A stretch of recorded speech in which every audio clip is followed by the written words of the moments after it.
Você já ouviu aquela expressão de que amigo é a família que a gente escolhe? Assim como nas relações familiares é possível haver desequilíbrios, as amizades também não estão livres de problemas. Ciúmes, inveja, críticas excessivas podem sinalizar a presença de uma amizade tóxica. E nem sempre é fácil identificar e nem mesmo romper esses laços que foram criados. Para discutir esse assunto e os reflexos que esse tipo de relação pode causar, é que eu recebo aqui no Papo com ela a psicóloga Fernanda Marques. Fernanda, muito obrigada por aceitar o nosso convite para que a gente pudesse conversar um pouco mais aqui no Papo, para trazer aí informações do que é essa amizade tóxica, os prejuízos que ela pode causar e como que a gente faz para identificar esse processo. Podemos começar dizendo quais são as principais características que mostram que essa amizade pode, em algum grau, ter adoecido? A gente precisa analisar, né, quais são a reciprocidade dessa relação. Quando a gente fala de uma interação social, a gente pensa na reciprocidade. Então, eu quero que aquela pessoa também age de uma forma como eu gostaria de ser tratada. E a partir do momento que vai perdendo essa linha do desrespeito, né, desse processo aí, a gente consegue analisando alguns aspectos que tá fora desse padrão saudável. Então, vai ter às vezes aquela pessoa que ela é mais tóxica nessa amizade, né, onde ela vai, por exemplo, tá angustiada, só ela quer falar sobre as angústias dela, não quer ouvir, então ela meio que perdeu essa reciprocidade naquele momento, de que em algum momento a outra pessoa também está angustiada e ela quer falar, ela quer compartilhar uma alegria, uma tristeza. Isso é uma amizade, isso é uma troca na reciprocidade. Então a gente vai entendendo, né, dependendo também do vínculo, né, dessa formação. Quando a gente fala de uma interação social, a gente pode perceber que é algo mais superficial naquele momento ali, né? Às vezes no momento ali a gente não pode caracterizar como algo tóxico, mas a gente analisa esses outros aspectos dependendo do vínculo que essa pessoa tem com ela.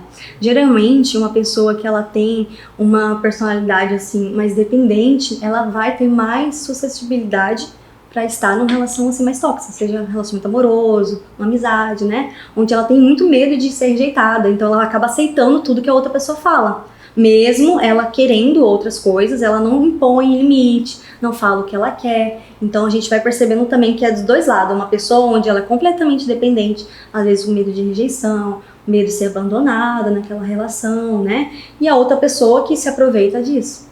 Então a gente começa analisando todos esses aspectos. Você disse pra gente desse desequilíbrio, né? Onde eu tenho uma pessoa que é dependente e a outra que tira proveito disso. A gente tem algumas situações, por exemplo, que numa relação de amizade a pessoa é muito ciumenta, tipo, provoca um isolamento. Olha, não, eu quero que você seja só a minha amiga, que não tenha outros amigos. Isso pode ser considerado um traço tóxico também nesse processo? Com certeza, né? E a gente pode entender, né, claro, no processo terapêutico, por que a pessoa age daquele jeito, né? Às vezes a pessoa ela é tóxica e ela nem sabe de como ela tá agindo, né? Igual eu falei, a outra pessoa às vezes nem põe e fala, olha, não gostei disso que você falou. Por que eu tenho só ser sua amiga, não posso ser amiga de outra pessoa?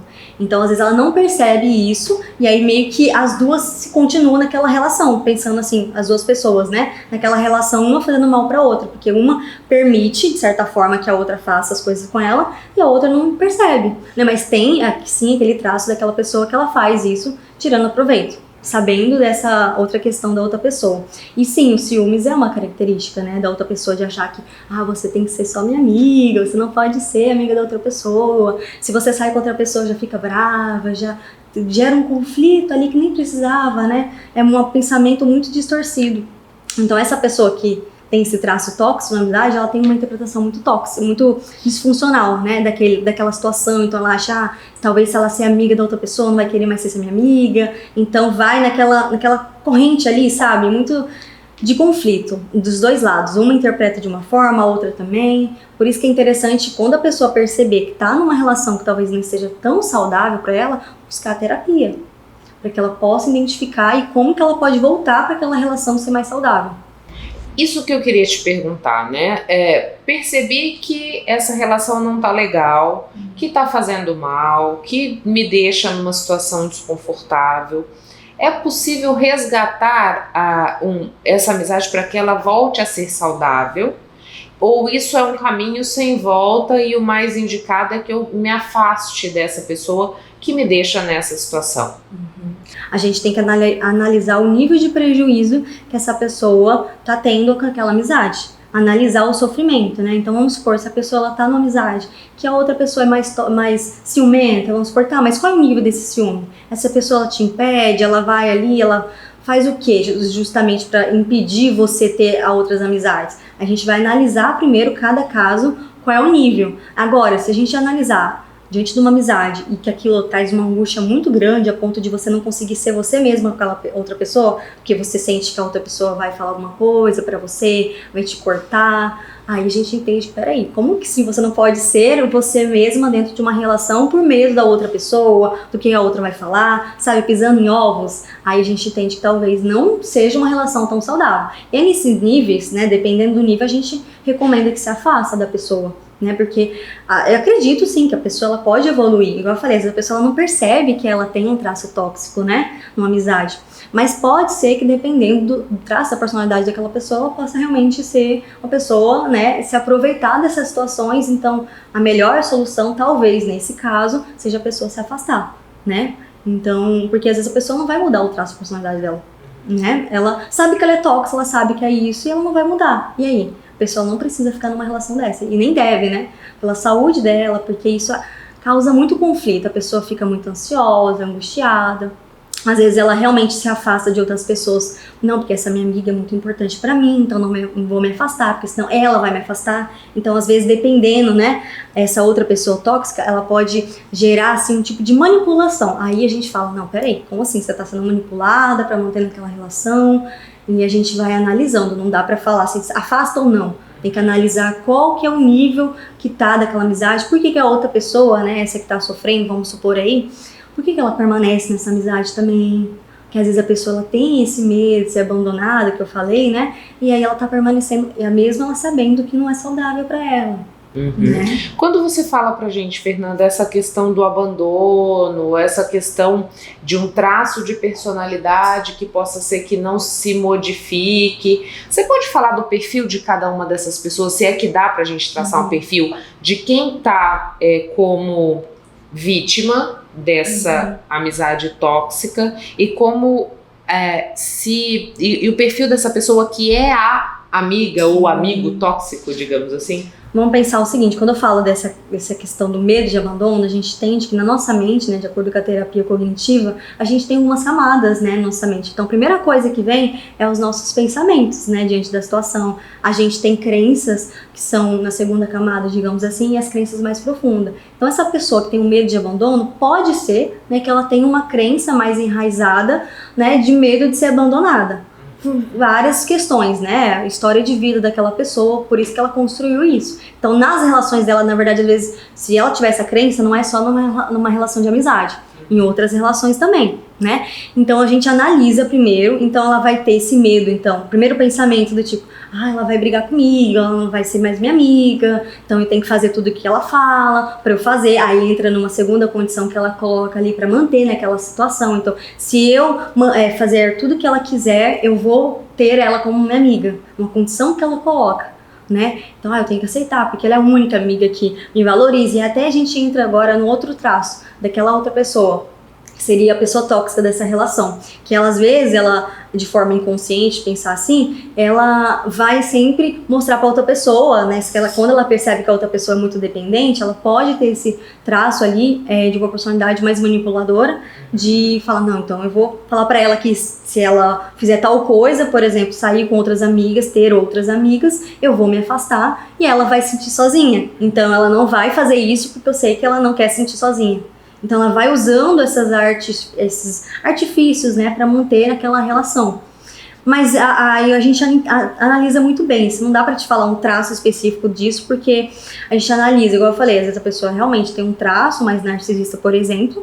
Então é isso que eu queria chegar, né? Se um distúrbio, não sei se é distúrbio a palavra que eu poderia usar, mas eu tenho, por exemplo, um quadro de narcisismo. Essa pessoa ela vai ter relações tóxicas em todos os ambientes, seja na amizade, seja amoroso, seja familiar. Em todas essas relações ou essas interações que ela tiver, a gente vai ter essa relação adoecida, digamos assim? Provavelmente. Porque o narcisista, que a gente chama de transtorno de personalidade narcisista, ele tende a se achar superior das outras pessoas. Então ele acha que ele é o melhor, que a outra pessoa ele só tem que fazer o que ele pediu, o que ele quer, né? É um traço ali, uma coisa que a gente fala que não tem como mudar muito. A pessoa pode entrar no processo terapêutico trabalhando essas dificuldades dela, porque a gente não é que é narcisista que a pessoa ela vai matar, vai fazer alguma coisa. As pessoas têm essa visão de narcisista, né? Não é esse caso, gente. Até o psicopata mesmo,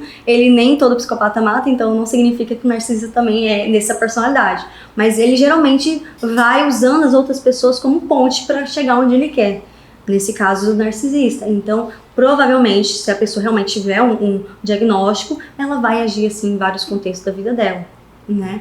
Se ela perceber que isso é um prejuízo, né, e realmente for buscar uma ajuda, é possível dela conseguir amenizar, mas por ser um transtorno da personalidade é muito mais complexo, né, a gente tem ainda estudos a respeito disso, de como tratar esses aspectos, né. Fernanda, a gente estava falando dos impactos de permanecer dentro de uma relação de amizade tóxica, né?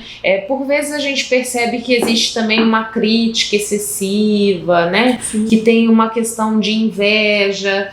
Você pode estar bem, mas não pode estar melhor que eu, né? Como que fica essa pessoa que se vê enredada nesse processo, né? Quais são os prejuízos que ela pode ter ou as consequências, quadros que ela pode desenvolver por conta de estar dentro dessa relação? Pensando nesse aspecto, né, da crítica, imagina, você tá numa relação onde você confia naquela pessoa, que aquela pessoa está ali para dar um suporte, porque quando a gente tem de amizade, a gente fala que é uma rede de apoio, assim como a família, que deveria também ser um suporte, a amizade também, é o que as pessoas pensam quando a gente fala de rede de apoio. Mas imagina, você tá com uma pessoa que você confia, aquela pessoa te criticar o tempo todo, não faz isso, faz aquilo, a autoestima dessa pessoa vai ser prejudicada. Tanto no autoconceito, na autoimagem, dependendo, né, do nível dessa crítica, e essa pessoa vai ter essa autoestima muito abalada. Ela pode desenvolver, né, um humor mais deprimido, porque ela não vai se sentir bem com ela mesma, ela sempre vai achar que ela é errada da história, sabe, pegar a culpa excessiva para si, diante da situação, já que essa pessoa, né, pode jogar sempre a culpa no outro. Você fez tal coisa e aí eu fiquei mal, aí eu tô falando, nossa, eu sou ruim, isso vai afetando, mesmo que ela não seja uma pessoa que fez uma intenção ali de machucar a outra, né? Mas pelo fato de estar numa situação bem ali sendo manipulada, ela acha que a culpa é dela. Então isso vai afetando a autoestima dela, né? Essa imagem que ela tem, essas crenças sobre si. Então pode chegar um ponto de ela achar que ela é uma pessoa ruim, de ela não ter valor, a ponto de ela estar numa reserva, às vezes é a amizade que tá ali, né? Causando esse prejuízo. Então pode chegar um ponto da pessoa até desenvolver uma depressão, né? Principalmente se é uma amizade ali de anos, algo assim, um vínculo muito forte. Igual eu falei, se a pessoa ela tem principalmente, né, esse tipo de crença, o medo de abandono, às vezes ela permanece em relações assim que para ela acaba sendo um ciclo ali, né, de ser desafiador para ela. Então, além da autoestima, pode desenvolver ansiedade por esse medo do que o outro vai falar, né, dessa preocupação. E essa questão de ela não se permitir, o medo, né, às vezes dela, quando ela se percebe numa amizade tóxica, ela pode às vezes ter muita dificuldade em fazer novas amizades, de confiar no outro, por achar, nossa, acho que eu nunca vou encontrar uma pessoa que realmente quer ser minha amiga, que realmente confia em mim, que é recíproco, sabe? E que eu posso confiar também, exatamente, né? Aí acaba tendo esses prejuízos, assim, na própria interação social, seja para fazer uma amizade ali, momentânea, ou realmente fortalecer um vínculo, sabe? Isso, aí a gente pode até pensar também em outros aspectos da vida dela, né? No familiar, será que ela também acaba perdendo um pouco dessa confiança das outras pessoas que já estão na vida dela? Tem que analisar cada caso, mas esse é um dos principais, a autoestima, a pessoa ficar muito mais ansiosa, preocupada, né? E essa dificuldade de fazer novas amizades por medo de não se frustrar, digamos assim, né? Isso também pode, de alguma maneira, respingar no aspecto das relações amorosas, né? Porque se dentro da amizade eu não conseguir estabelecer uma relação saudável, eu posso temer também me envolver amorosamente com outras pessoas e para que esse ciclo não se repita e eu acabo ficando no isolamento. Sim, acaba afetando, né? Principalmente quando se fala da autoestima, né? Quando a gente fala de autoestima, não é só a aparência, né? Envolve vários aspectos, como autoconceito, autoeficácia. Então, às vezes ela acaba não acreditando que ela é capaz de conseguir alguém que vai estar ao lado dela, né? por várias outras questões. Por exemplo, se ela recebe muita crítica em relação a ela vai ter, nossa, então eu não sou capaz de encontrar uma pessoa que vai estar do meu lado. Então, por ela estar fragilizada, realmente vai afetar em todos os aspectos, inclusive na vida amorosa. Isso também sobre o aspecto profissional, né? Se eu parar para pensar de que esse tipo de relação mina minha autoestima, pode ser que eu acredite que não dê conta de desafios profissionais. Sim. E também estacione nessa carreira, né? Com certeza. Por isso que eu falei que pode ser, não, porque quando a gente fala de transtorno, né, depressivo, de outros transtornos, não é só uma situação que faz a pessoa desenvolver um transtorno, mas você entende que às vezes vai linkando uma coisa na outra quando vê a pessoa já tá num estado mais depressivo, e sim, vai afetando todas as áreas da vida dela, inclusive a profissional, porque ela acha que ela não é capaz, não dá conta, né, isso vai, tanto prejuízo que vai trazendo, né, pra pessoa. É triste da pessoa estar ali, né? Mas é possível da pessoa sair disso e recuperar essa autoestima, recuperar ali e desenvolver uma nova perspectiva diante de outras pessoas, né? E da própria existência, né? Nesse aspecto das relações de amizade tóxicas, a gente tem uma prevalência se mulheres sofrem mais com isso, se homens sofrem mais com isso. É possível fazer essa mensuração? Sim, e mulheres, né, são mais suscetíveis a estar nessas relações. E adolescentes também. Se a gente for parar para analisar, o adolescente ele é um comportamento, na verdade, do ser humano, mas do adolescente principalmente, de querer ser inserido num grupo. E aí ele vai sempre querer, às vezes, fazer o que o outro tá fazendo, para se sentir amado, aquele sentimento de pertencimento, né? Então, os adolescentes estão mais suscetíveis. Eu atendo adolescente, eu vejo cada coisa, gente, né? E aí você tem que ajudar o adolescente a entender o que é saudável e o que não é, para que ele possa ter essa visão e que ele não se prejudique na vida adulta. Porque, às vezes, uma pessoa que ela chega numa vida adulta, né, com esses prejuízos, é porque, às vezes, ela já veio de várias relações tóxica, não só de uma amizade né, uma amizade, mas um relacionamento amoroso também, e isso vai continuando, é como se ela aprendesse que é isso a vida dela. Se perpetua, né? É como se até as pessoas usam o termo dedo podre, mas não é o dedo podre, mas é um padrão de comportamento que ela vai repetindo ali, né? E me diz uma coisa, você fala pra gente assim, que as mulheres estão mais suscetíveis, que essa relação de amizade tóxica ela pode se dar porque aquela pessoa tem uma intenção de tirar proveito daquilo, e você fala do transtorno narcisista. Mas e quando você citou também, às vezes as pessoas não se dão conta de que elas estão sendo tóxicas. O que tem por trás dessa pessoa? Pode ser que ela tenha tido talvez uma infância onde essa relação com os pais se deu também dessa maneira. Como que a gente explica quem não percebe que está fazendo mal pro outro? Com certeza, a gente repete os nossos padrões de algo que a gente aprendeu desde a infância, né? Então, com certeza, essa pessoa que ela não se dá conta, ela tá repetindo um padrão, seja dos pais, seja de alguma coisa que ela vivenciou. Às vezes, ela já foi aquela vítima, digamos assim, naquela relação, e ela nem percebe, nossa, tô fazendo a mesma coisa que fizeram comigo. E aí, o que vai fazer com aquela situação, né? Dela também buscar ajuda nesses momentos. E às vezes a pessoa ela vai precisar de um toque final daquela pessoa ou de outras pessoas que estão à volta, perceber, mas sério, você viu o que você fez, não foi legal? Você percebeu que a outra pessoa ficou chateada? Ou dela mesmo perceber, porque às vezes nessa situação a pessoa está repetindo um padrão e ela não observa as outras situações, igual eu falei, às vezes está com pensamentos distorcidos, né? E aí a gente analisa, às vezes diante de uma terapia, por exemplo, que essa pessoa possa estar buscando, analisar quais foram os pensamentos, o que ela sentiu, né? Não quer dizer que ela não tem empatia com outra, porque naquele momento ela não observou, ela tá repetindo o padrão. É muito automático. Quando a gente fala de aprendizagem, a gente fala de hábitos que a gente aprende, né, ao longo da nossa vida, e envolve nessa mudança toda, envolve a gente fazer novas conexões no nosso cérebro. A pessoa aprendeu a ser assim, então a gente vai num processo ali lento de ajudar ela a entender que ela pode ser uma outra pessoa sem prejudicar a outra, né? E inclusive quando às vezes ela se dá conta disso, pode afetar a própria autoestima dela. Ela fala, nossa, eu sou ruim, eu sou uma péssima pessoa, eu sou mal. Então também é um trabalho que a gente faz ali, né, dessa pessoa, de observar que não, foi naquela situação, o que aconteceu, para ajudar ela a entender que não define ela, sabe? Fernanda, muito obrigada pelas informações aqui no Papo. Eu que agradeço o convite a todos aqui.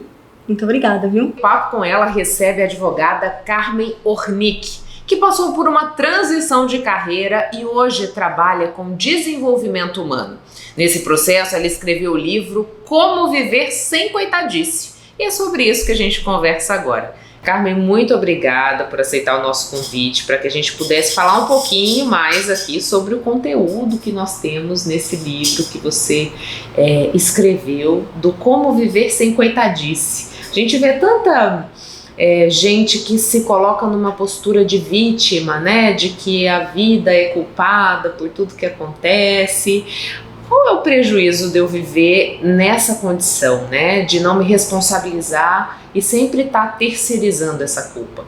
Bom, muito obrigada pelo convite, eu estou super satisfeita de estar aqui, de poder falar desse meu filhinho, né? Como Viver Sem Coitadice, que, conforme eu estava te falando, foi, assim, um fruto da pandemia, né? E, óbvio, né? Ele começou tudo com a minha própria coitadice, quando eu percebi essa coitadice, né? Porque problemas todos nós temos na vida. Né? Não existe uma pessoa que fala assim, não, eu não tenho problema nenhum, minha vida é total. Falo, então você não é desse mundo. Né? E tudo depende da maneira como a gente encara. Eu confesso que eu me toquei, por isso eu resolvi escrever, que às vezes você acha que os problemas são tão grandes e a culpa é do outro. A culpa é do seu chefe, a culpa é da empresa que você trabalha, a culpa é do mundo, dos governantes. E aí você vai ficando cada vez mais fraco, perdendo cada vez mais o seu poder. Então, assim, toda vez que a gente se coloca no lugar de vítima, a gente está buscando um culpado. E claro, se o outro tem culpa e eu não tenho, eu não preciso fazer nada, né? Eu fico aqui na minha posição de conforto dizendo, pois é, minha vida podia ser muito melhor, mas ele, olha, só me atrapalhou. Ah, e esse casamento? Nossa, esse casamento só me levou para baixo. Ah, e esse trabalho não fez eu progredir nada, lá só tem gente chata, né? Então a gente costuma sempre levar para o outro. Então é uma questão de autopercepção e autoconhecimento, você falar, peraí, será que todo o mundo é mal e eu é que sou a boazinha da história? Então eu já dou uma dica assim, quando você sente assim, para pensar. Às vezes quem está fazendo esse papel é você, né? Então você precisa sair desse lugar e se empoderar, porque a partir do momento, né, eu não gosto muito dessa palavra se empoderar, mas eu acho que faz muito sentido, porque a partir do momento que você fala assim, quer dizer que o mundo lá fora vai continuar acontecendo como ele sempre foi, sim, só que eu aqui dentro vou sofrer menos e vou aprender com isso, e ainda assim, apesar dos problemas, eu vou ter um relacionamento feliz, eu vou ter uma família, eu vou ter filhos bem-sucedidos, eu vou ser bem-sucedida no meu trabalho. Então, a partir do momento que você se toca que, opa, começa aqui e as pessoas vão continuar sendo quem elas são, você não vai mudar ninguém, aí você começa a entrar num outro ritmo da vida, num outro ciclo. E é por isso que eu escrevi esse livro e tem até alguns exercícios aqui, né, pra gente perceber, que às vezes a gente não percebe, né? Eu falo que eu acho que eu vivi muitos anos da minha vida nessa coitadice, achando que o problema são os outros, né? O que te fez virar a chave? Quando você fala assim, acho que eu vivi muitos anos nesse processo de coitadice, mas veio aí essa iluminação e até surgiu o livro trazendo dicas para ajudar outras pessoas também. O que você considera que foi o seu momento de virada de chave, Carmen? Olha, a gente sempre vira a chave nos momentos de crise, né? Embora a gente queira viver uma vida sem problemas, a gente faz as orações, né? Me livra do mal, amém. Mas a verdade é que quando isso que a gente considera mal chega nas nossas vidas, esse é o momento pra gente dar a virada e falar, meu Deus, amadureci. Nossa, como que eu não enxerguei isso desse jeito? Por que eu sofri com isso? Então assim, claro, eu vinha enfrentando problemas no meu trabalho, né? Um trabalho de liderança é sempre um trabalho árduo, né? Que exige muito de você, muitas pessoas para você olhar. Aí minhas próprias situações, assim, dentro da minha família, relacionamento com a minha mãe, com a minha irmã, a gente estava numa crise. E de repente eu me vi naquele papel de eu não tem como eu fazer nada. E aí eu comecei a olhar, claro, fazendo terapia e muita leitura, porque meu hobby principal é leitura, né? Então eu falo, eu não leio como livros. E aí, assim, nesse processo de leitura, especialmente depois que eu fiquei em casa, que eu falei, gente, eu preciso sair desse lugar, né? E o meu psicólogo também, na época, falou pra mim, esse lugar não é seu, você precisa sair daí. E no sair daí é que eu fui aprendendo a observar, falando, olha, ninguém vai mudar porque eu acho que a pessoa não é bacana.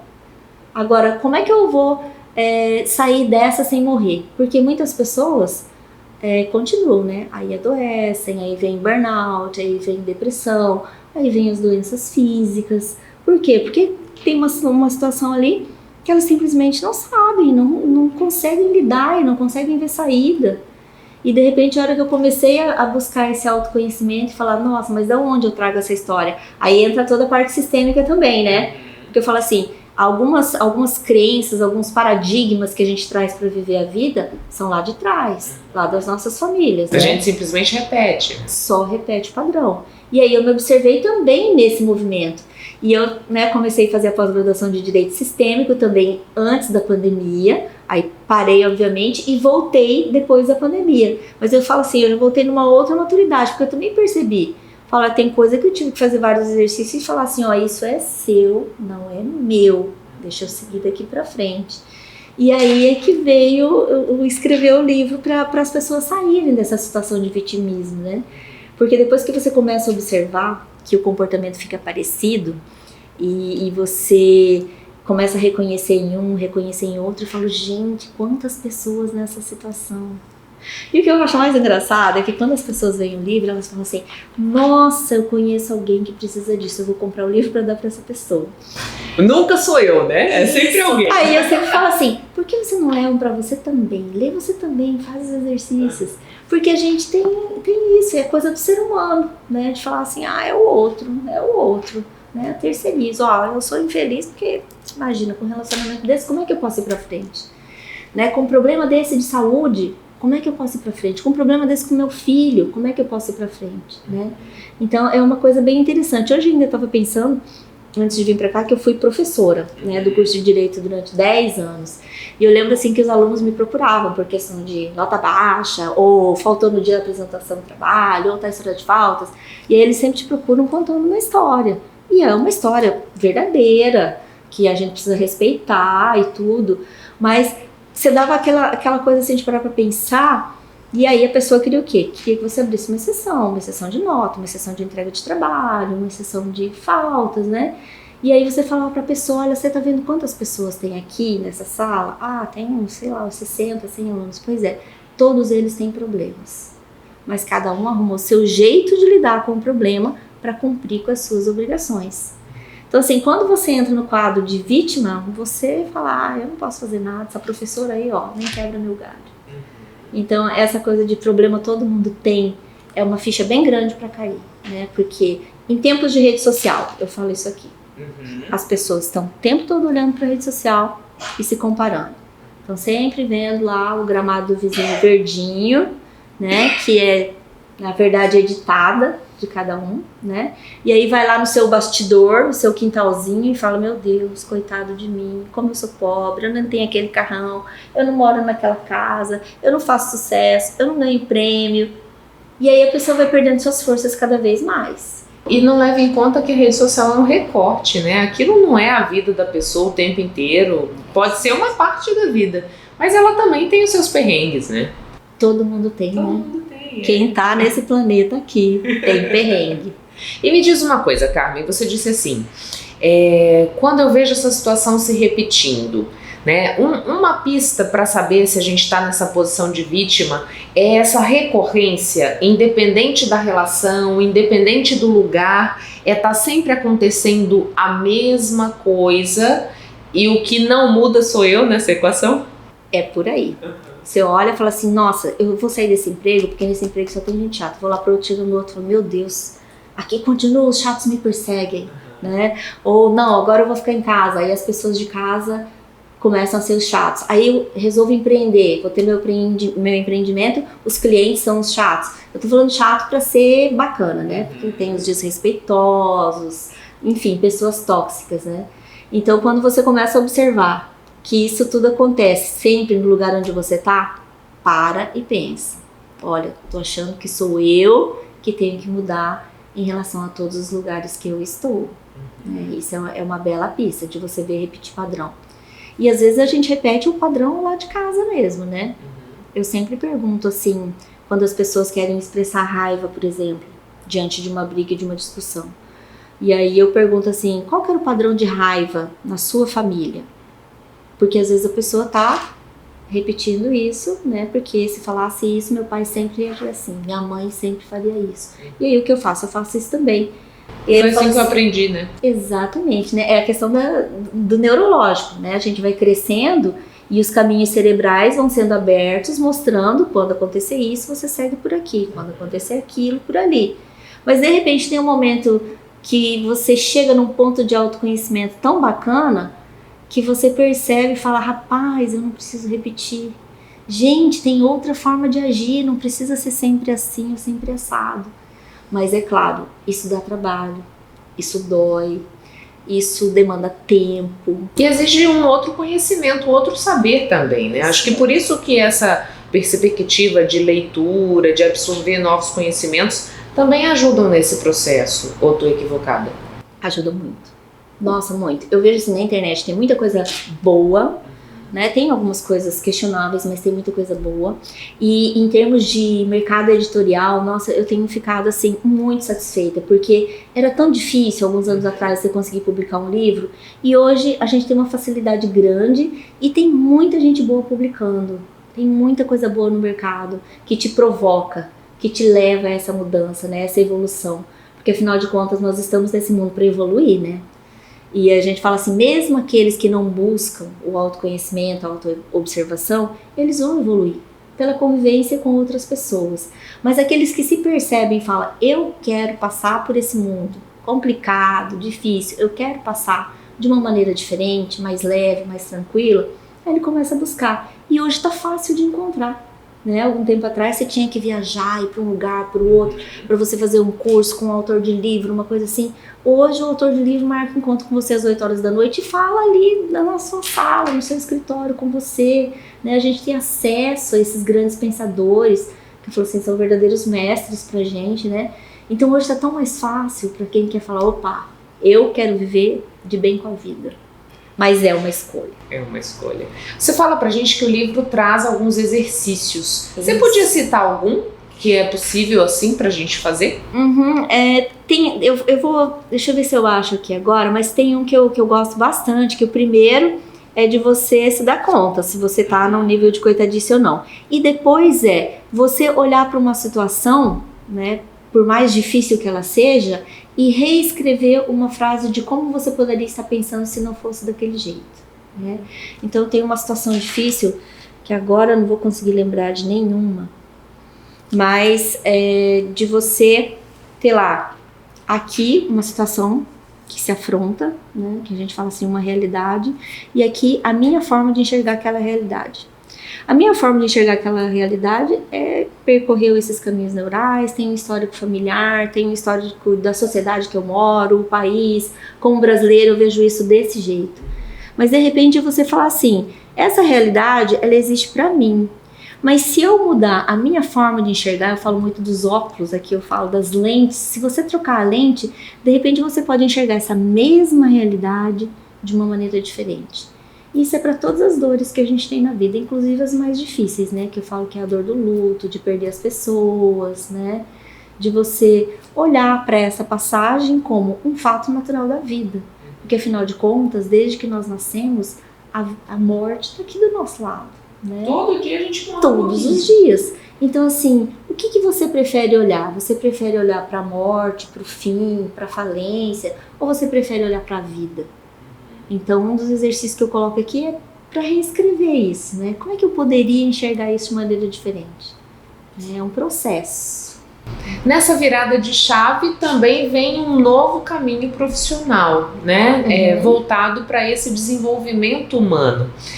O que tem sido o principal desafio dentro de empresas para lidar com esse corpo de colaboradores ou desses colaboradores de lidarem com esses líderes? Como que está esse processo no que você está podendo perceber nesse caminhar, Carmen? Olha, essa mudança toda, né, ela é bastante interessante, porque eu sou advogada e eu continuo ligado à Comissão de Direito Sistêmico da OAB. E eu conduzo um estudo lá toda quinta-feira à tarde, para quem quiser saber mais sobre o processo, né, já a gente fala assim, a filosofia sistêmica, ou os paradigmas sistêmicos de olhar a vida. E quando a gente olha nas empresas, as dores são muito parecidas de um empresário para o outro, né? A falta de engajamento do colaborador, o colaborador achando que não é reconhecido, que não é visto. Então, assim, Quando a gente olha para os conflitos dentro da empresa, a gente criou uma metodologia que a gente chama de 4VX, que a primeira coisa que a gente faz é olhar tanto para o colaborador quanto para a liderança qual é o lugar dele no mundo. Se aquela pessoa está no lugar dele no mundo, na vida, na família, porque muitas vezes a pessoa está, digamos assim, numa família em que o pai falece, aí o filho acaba assumindo o lugar do pai, cuidando da mãe, cuidando dos outros irmãos, às vezes até o filho mais novo. Então assim, às vezes a vida dele começa a ficar truncada e ele nem percebe por quê. Então primeiro a gente fala esse olhar, quem é você no mundo? Você está no seu lugar no mundo? Você está no seu lugar de potência? Então isso se aplica tanto para líderes quanto para liderados.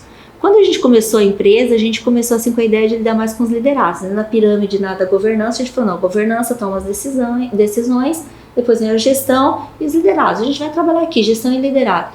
Mas logo a gente percebeu que se a gestão que toma a decisão não tiver essa visão, a coisa vai chegando aqui embaixo de uma outra maneira, né? E aí entra nas verdades de cada um, né? Quais são os paradigmas, quais são os óculos que eu uso para ver o mundo. E quais são os paradigmas da empresa? O que ela espera de mim? Então, assim, fazer essa comparação e se dar conta disso. Depois você passa para o patamar mais importante do ser humano, que eu comentei com meu filho hoje na hora do almoço. A questão do reconhecimento.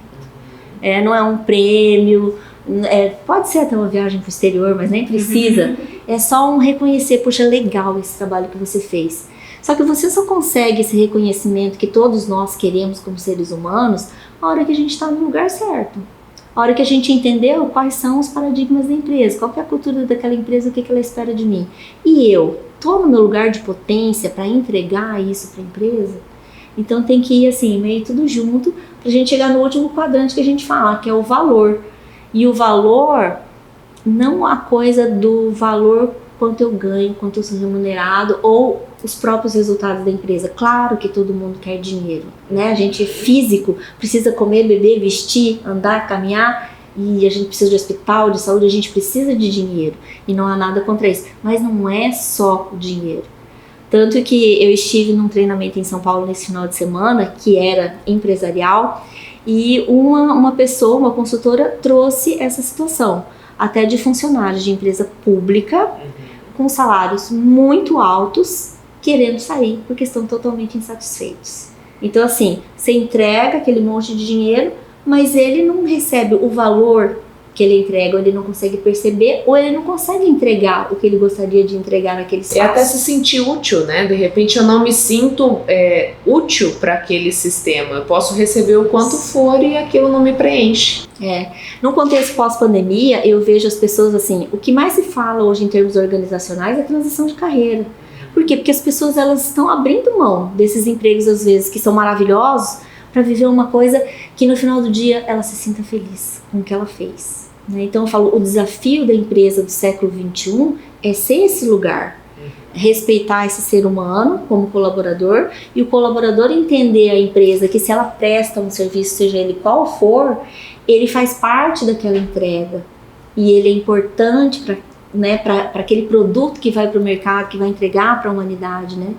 A gente teve a percepção, eu falo assim, quando a morte bateu na porta, a gente teve a percepção de que a vida é efêmera e que a gente precisa sim fazer uma coisa pelo outro, entregar alguma coisa pela humanidade, né? Não precisa, né, ser, sei lá, o presidente da ONU ou o presidente do Brasil, mas é nós, na nossa vida, nas pessoas com quem a gente convive, de entregar algo que seja significativo.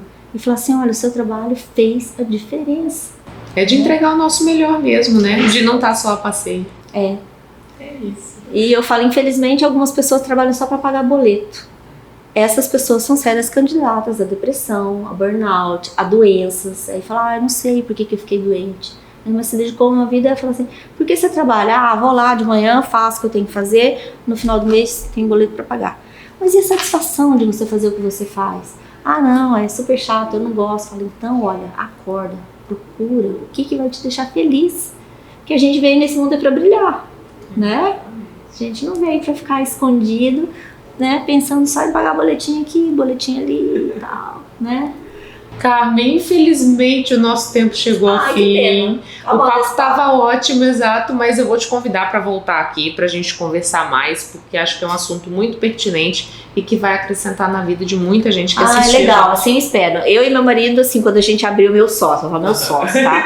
Quando a gente abriu a empresa, foi algo que tocou muito a gente, porque é essa proposta que a gente quer levar, assim, de entregar. Tipo, olha, você pode ser feliz, deixa eu te contar, tem como. Vamos destravar essa chavinha, né? Isso aí. E aí, eu também não falei desse outro livro, que eu sou coautora. Que legal. O Quem Manda na Minha Vida Sou Eu. Que aqui já são histórias de 40 mulheres que são, assim, protagonistas nas histórias dela. Então, eu falo, o que isso tem a ver com esse? Falo, nesse aqui você vai trabalhar pra ser protagonista. Nesse aqui você já vai ver as histórias pra você ver, nossa, se ela conseguir, eu também consigo. E eu trouxe de presente pra você, tá? Muito obrigada. Pra você se divertir com a leitura dos dois. Muito obrigada, cara. Bora Passear é um city tour histórico, artístico e cultural de Chapada dos Guimarães. O projeto foi idealizado e desenvolvido pela multiartista chapadense Paula Bill.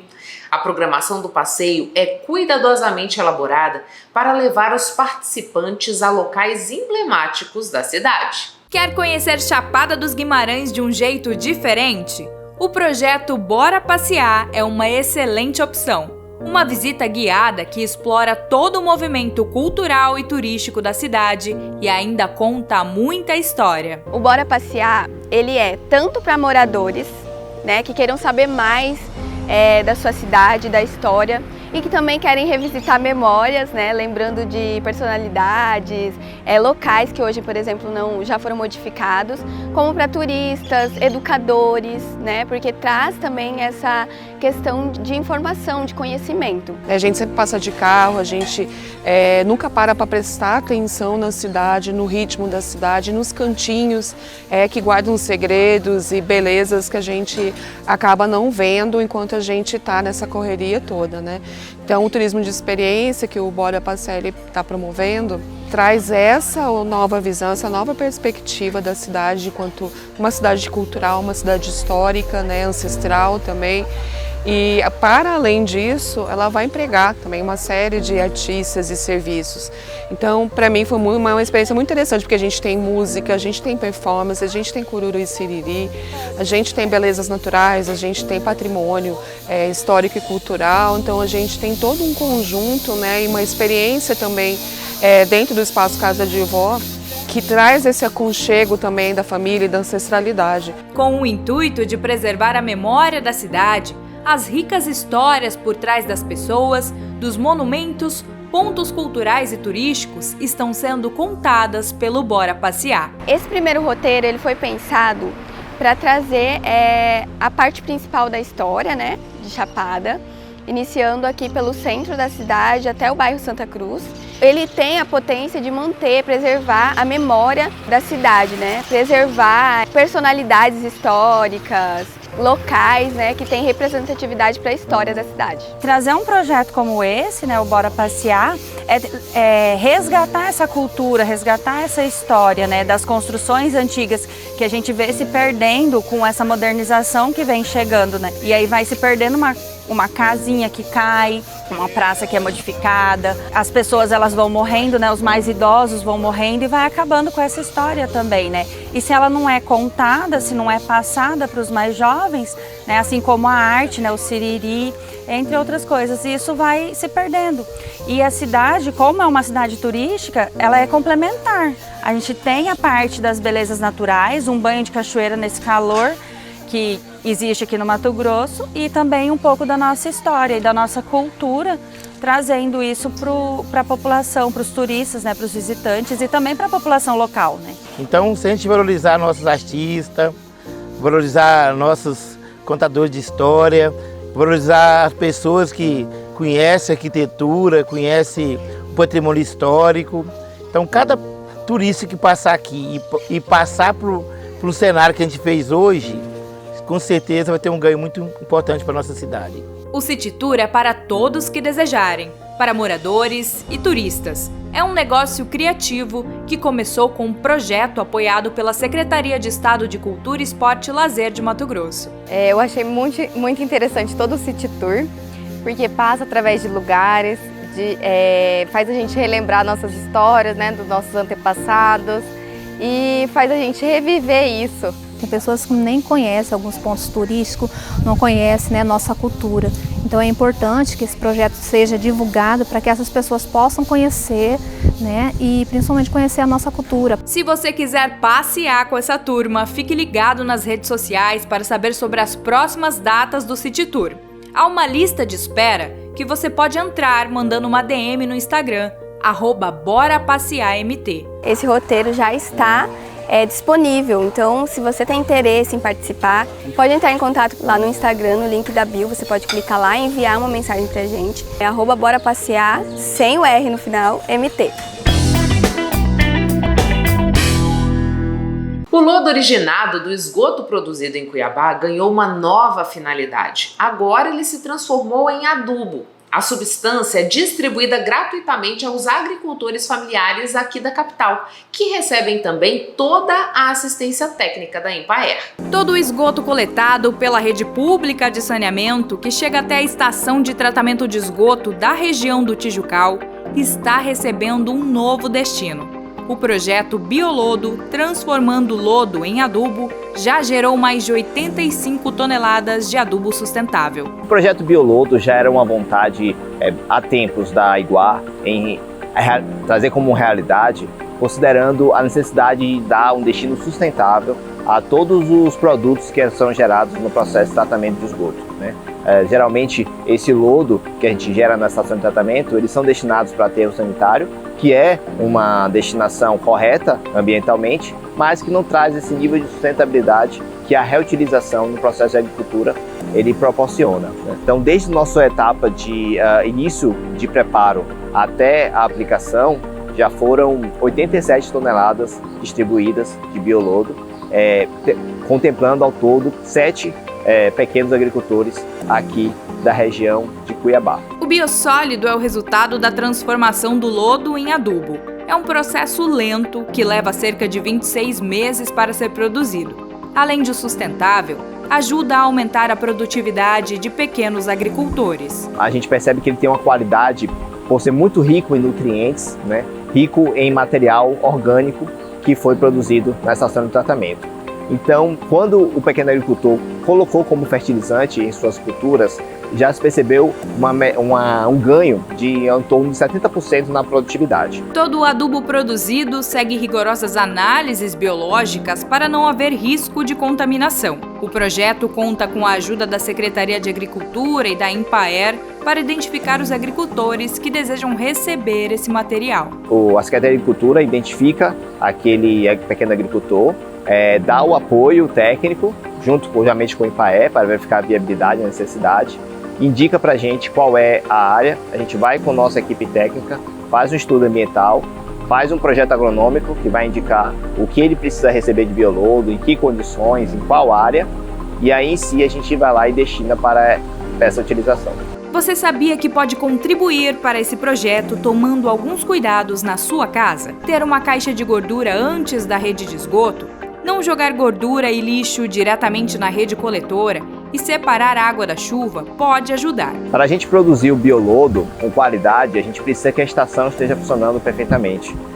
E aqui a estação de tratamento de esgoto, ela consiste na criação de micro-organismos que vão depurar a matéria orgânica que vem no esgoto bruto. Mas esses micro-organismos, para sobreviverem, para conseguirem ter eficiência, precisa garantir que eles sejam preservados e não entrem em contato com alguns tipos de resíduos sólidos, de lixo e de gordura também que possa vir no esgoto. Hoje aqui na Tijucal, que é o local onde a gente recebe todos os limpa-fossas da cidade e a rede coletora de toda essa área leste aqui da cidade, ela retira mais ou menos 10 toneladas por mês de resíduos sólidos, que poderiam ser evitados se cada cidadão tivesse esse cuidado de preservar a rede coletora. Se você é produtor rural na região de Cuiabá e deseja receber adubo sustentável, entre em contato com a Secretaria de Agricultura. Só comentar que a gente já forneceu 86 toneladas do projeto Biolodo e até mais ou menos fevereiro de 2024 a gente vai fornecer mais 110 toneladas.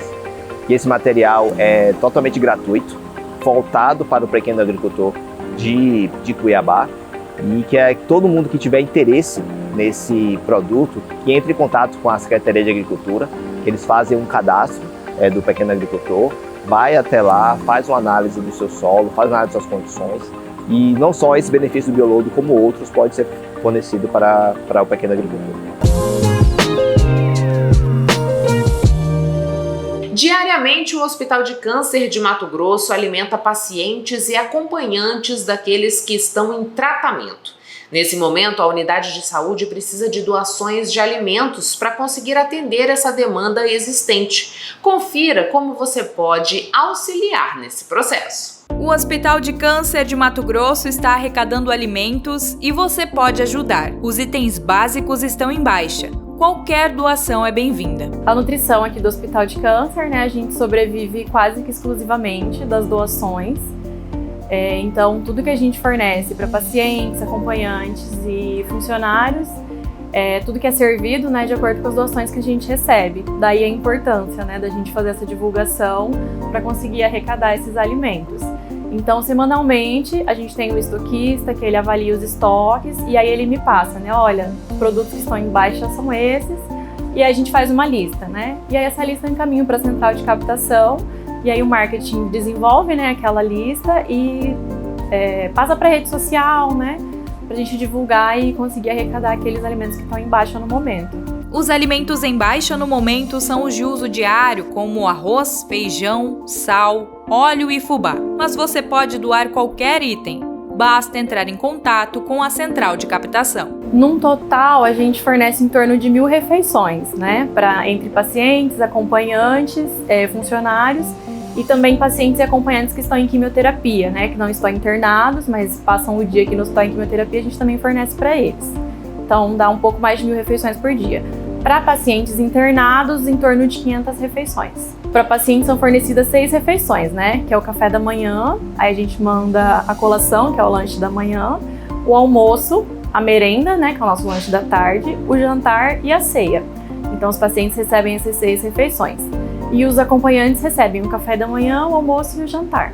Com o tratamento de câncer, os pacientes sofrem alteração de paladar.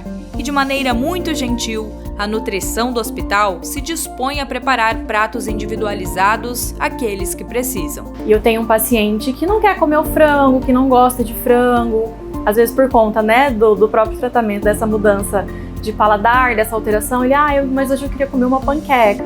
A gente faz uma panqueca para um paciente. Então, além do cardápio do dia, a gente tem também essas dietinhas que a gente chama, né? Então, às vezes a gente faz uma panqueca para um paciente, faz um bife para outro, o outro quer comer um macarrão bolonhesa. Então, a gente faz tudo isso também para facilitar para o paciente, né? Para ele conseguir comer, ter essa vontade de comer algo que ele quer, que esteja gostoso. Além da gente conseguir atender as necessidades nutricionais dele, também atender esse desejo, né? Porque é um momento muito difícil, né? Esse momento de tratamento. Aí a gente tenta, dessa forma, trazer um pouco de carinho e de amor através da alimentação, né? A central de captação funciona de segunda a sexta-feira, das 7 às 18 horas e aos sábados, das 8 ao meio-dia. Quem quiser doar deve levar os alimentos até o local ou depositar qualquer quantia em dinheiro através do Pix da instituição. Primeiramente, agradecer a todo mundo que já doa, né? A gente tem muitos parceiros, graças a Deus, assim, a gente tem muitas pessoas que fazem essa doação, né? E pedir para quem puder colaborar, às vezes acha que mas eles precisam de 2 toneladas de arroz, eu não tenho como ajudar. Mas um pacote de arroz que trouxer, o que conseguir trazer já ajuda, né? A gente, se cada pessoa trazer o pouquinho que consegue, no final a gente tem um montante que vai conseguir atender, né? Todos os nossos pacientes. O Papo com Ela chegou ao fim, eu agradeço a você que ficou comigo até este momento e aproveito para fazer um convite. Siga o Papo com Ela no Instagram, no Facebook, se inscreva também no nosso canal no YouTube. Lembrando que você pode nos ajudar a fazer o Papo com Ela mandando a sua sugestão, seja de entrevista ou de reportagem. Conta pra gente o que você gostaria de assistir aqui no Papo. Tenha uma excelente semana e a gente volta domingo que vem a partir das 9 da noite aqui na TV Cidade Verde. Um beijo e eu espero você. Até lá!